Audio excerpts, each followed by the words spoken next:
Il y a 2 semaines, je vous ai fait ma wishlist de toutes les nouveautés que j'aimerais voir arriver sur Android 11. Apparemment, Google a regardé la vidéo puisqu'ils ont décidé de lancer Android 11 avec à peu près un mois d'avance et d'intégrer certaines des fonctionnalités que j'avais demandées. Salut tout le monde, c'est Manu de Frandroid et aujourd'hui on va parler des nouveautés d'Android 11. Vous êtes prêts? C'est parti!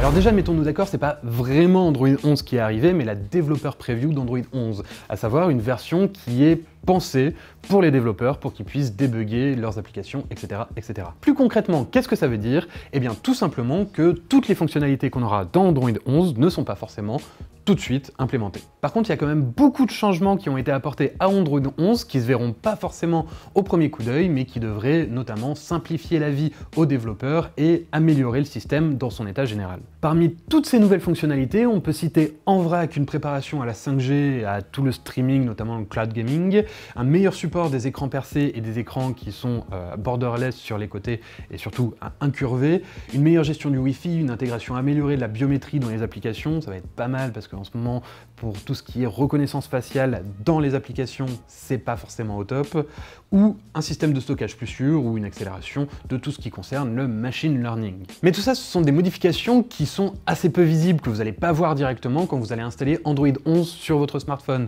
et qui vont réellement être intéressantes sur le long terme. Du coup, je vous ai préparé 6 fonctionnalités qui vont vraiment marquer Android 11. La première, je l'avais demandé, Google m'a écouté, c'est l'enregistrement natif d'écran.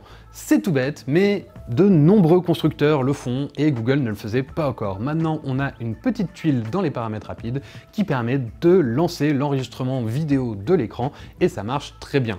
Ou presque, parce que si on fait une capture d'écran en même temps, ça vire la notification, c'est un peu galère pour arrêter le truc, mais en tout cas ça marche. Numéro 2, on se doutait qu'elle allait arriver, mais la gestion du Bluetooth avec le mode avion.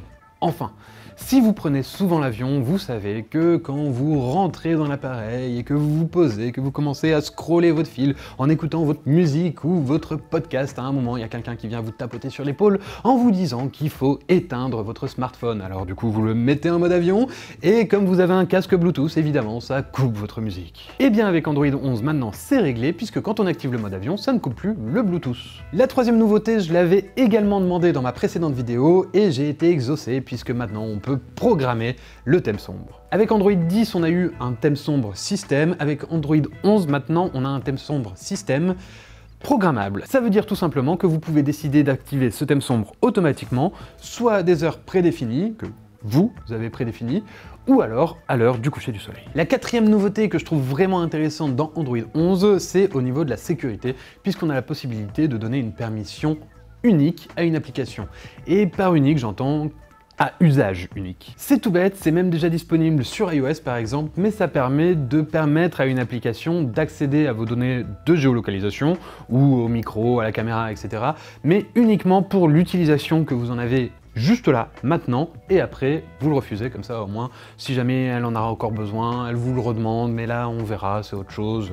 Ce qui compte, c'est maintenant. Numéro 5, ça va pas concerner beaucoup de monde puisque ça ne concerne que les utilisateurs de Pixel 4. Il s'agit d'un nouveau geste disponible avec Soli. Soli, pour ceux qui s'en souviennent pas, c'est le petit capteur radar qui est situé au-dessus de l'écran du Pixel 4, ce qui fait qu'il y a une grosse bordure, ce qui explique en tout cas cette bordure et qui permet de contrôler son smartphone à distance en faisant des gestes. C'est pratique, mais il n'y a pas énormément de gestes pour le moment. Avec Android 11, au niveau de la gestion de la musique, en plus de pouvoir passer d'une musique à la suivante ou à la précédente, et bien maintenant on peut mettre pause. C'est tout bête, on met la paume de la main devant le téléphone, on l'enlève, on la remet si on veut relancer la lecture, et on réessaye plusieurs fois parce que ça marche une fois sur 4 et c'est très frustrant. Et enfin, la sixième nouveauté, et certainement la plus importante d'Android 11, c'est une nouvelle gestion de tout ce qui est messagerie, parce que les conversations, c'est quand même un point important sur un téléphone. Vous voyez les bulles de discussion avec Facebook Messenger, le petit truc qui traîne dans un coin de l'écran, là, avec la pastille rouge pour dire « Hey, vous avez un message !» Et ben, imaginez la même chose, mais pour toutes les applications de messagerie. Enfin, toutes celles qui sont compatibles en tout cas. Alors c'est pas franchement évident parce qu'elles sont pas activées par défaut. Quand vous recevez une notification, il faut cliquer dessus, laisser appuyer, aller dans les paramètres, dire que vous voulez bien l'activer sous forme de bulle, et après, du coup, vous avez votre discussion qui s'affiche dans une bulle flottante sur votre écran.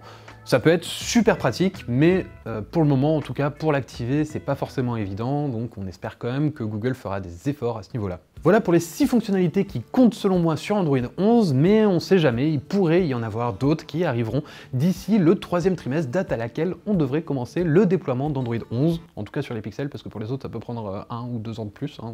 Vous connaissez le bail avec Android. Et bien sûr, on sait que Google pourrait rajouter des fonctionnalités d'ici là, notamment on a pu apercevoir un système de screenshot étendu, mais pour le moment c'est pas encore actif, donc il faudra encore patienter. Dans tous les cas, vous pouvez patienter en laissant un petit commentaire dans cette vidéo, en mettant un pouce bleu, en vous abonnant, et moi je vous dis à très bientôt sur Frandroid.